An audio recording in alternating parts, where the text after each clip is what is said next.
Em nome do Pai, do Filho e do Espírito Santo. Amém. Reverendas irmãs religiosas aqui presentes, caríssimos irmãos, nós hoje estamos celebrando a vida de um mártir da Igreja, um Papa, um dos primeiros Papas que nós estamos celebrando. Mas eu queria destacar especialmente o Evangelho do dia de hoje, ligado à leitura que nós escutamos. Nós sabemos muito bem como que foi a personalidade de São Pedro, ele que boa parte da sua vida foi uma pessoa muito corajosa, era uma pessoa muito enérgica, ele estava pronto para fazer muitas coisas, tinha muitos planos e projetos, era uma pessoa que para alguns pode ser um pouco assustador. São Pedro seria aquela pessoa que não para quieta no lugar, ele estava sempre planejando fazer alguma coisa, e assim ele se apresenta no Evangelho. Em muitas ocasiões, São Pedro, não somente por um respeito pela sua dignidade, mas ele, por sua própria personalidade, ele se destacava dos outros apóstolos e ele vai estar sempre perto de Jesus para dizer algumas coisas de modo inoportuno, sobretudo quando Jesus vai anunciar que ele haveria de sofrer, e que São Pedro ali vai mostrar toda a sua indignação de modo fervoroso.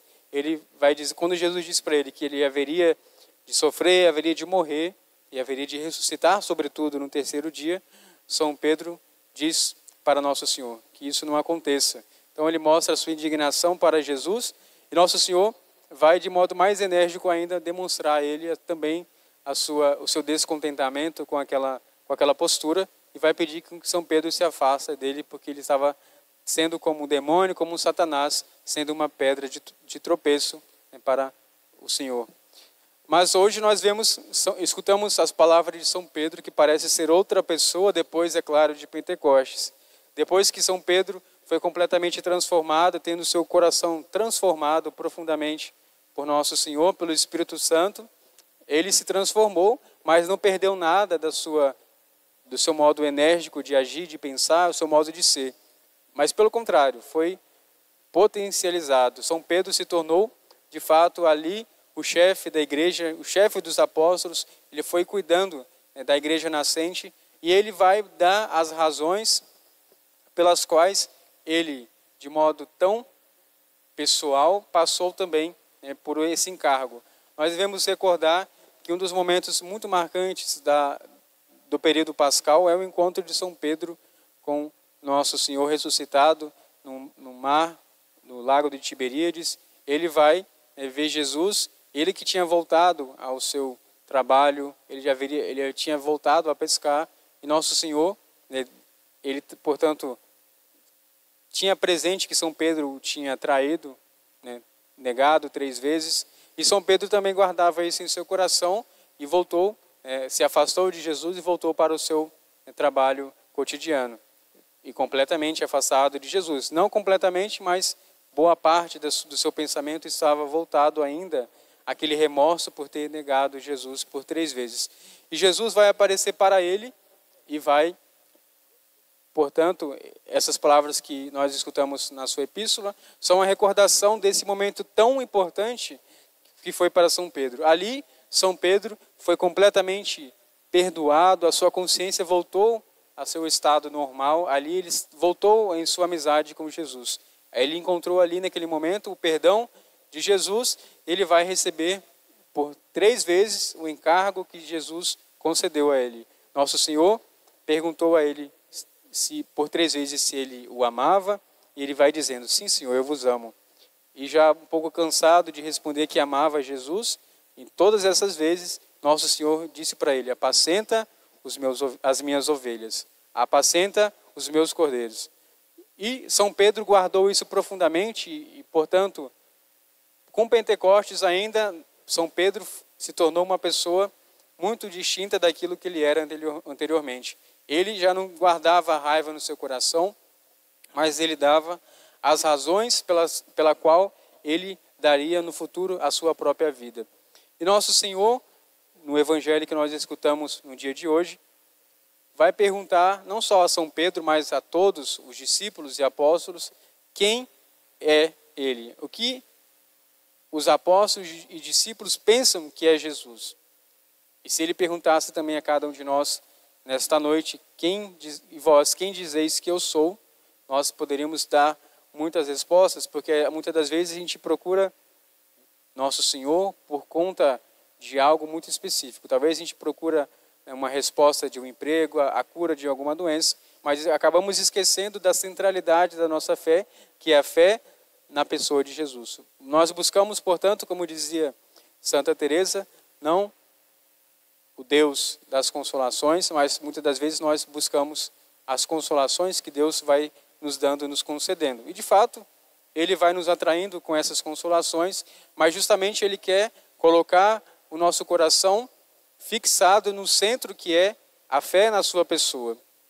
Nosso Senhor pode estar conosco nos momentos, e como Ele está nos momentos difíceis, momentos de alegrias, mas também Ele quer dar a nós, a cada um de nós, a plena segurança e a tranquilidade ao nosso coração.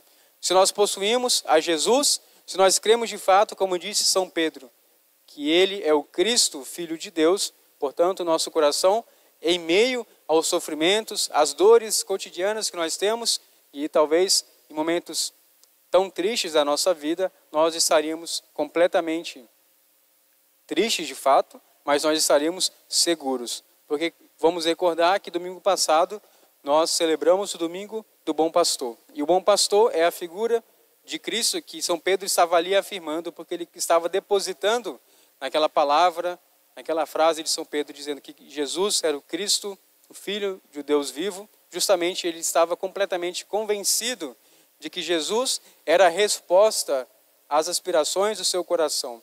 Portanto, ele estava colocando em Jesus completamente a sua confiança, a sua fé. E Jesus vai, portanto, concretizar essa fé, dando a São Pedro o poder também de participar com ele do ministério de pastorear as ovelhas. Recordamos que o bom pastor é nosso Senhor, ele é o pastor por excelência, e quando nós fixamos o nosso olhar em Jesus Cristo, o bom pastor, nós podemos citar também as palavras dos salmistas que nos dizem que se o Senhor é o nosso pastor, nada me falta. O Senhor é o meu pastor, nada me falta. Não, nada me faltará, porque isso demonstraria, é uma imprecisão, na verdade, de tradução, demonstraria uma possibilidade de algo no futuro que poderia acontecer ou não acontecer.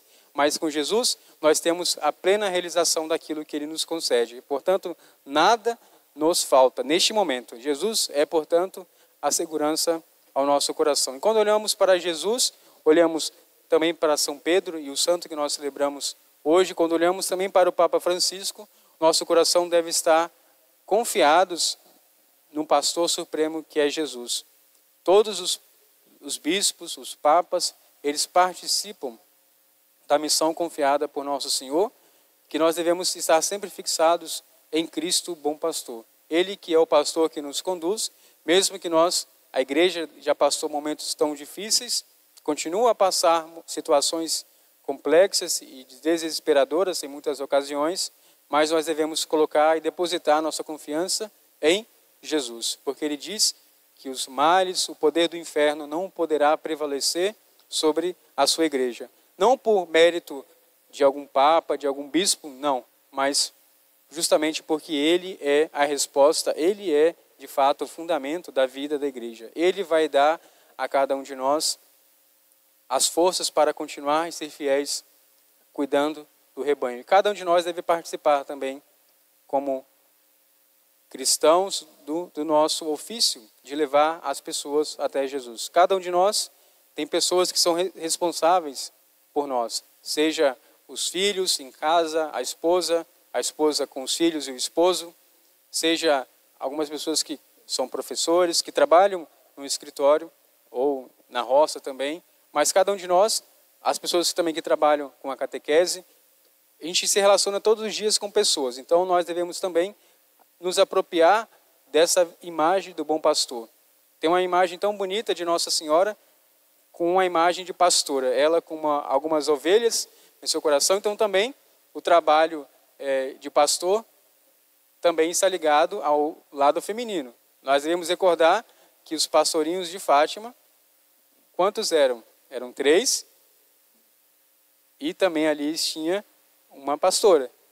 Não uma pastora crente, é claro, mas uma pessoa que estava, uma criança, né, que estava ali, a Jacinta e a Lúcia, que tinha responsabilidade sobre o quê? Era uma responsabilidade talvez simples, que para eles eram brincadeiras, mas eles estavam profundamente convictos que era aquilo que os seus pais tinham confiados a ele, e portanto eles eram responsáveis. Eles tratavam aquilo ali com muita seriedade e com um olhar ainda muito mais superior e sobrenatural do que muitos de nós temos com afazeres costumeiros que nós fazemos a cada dia.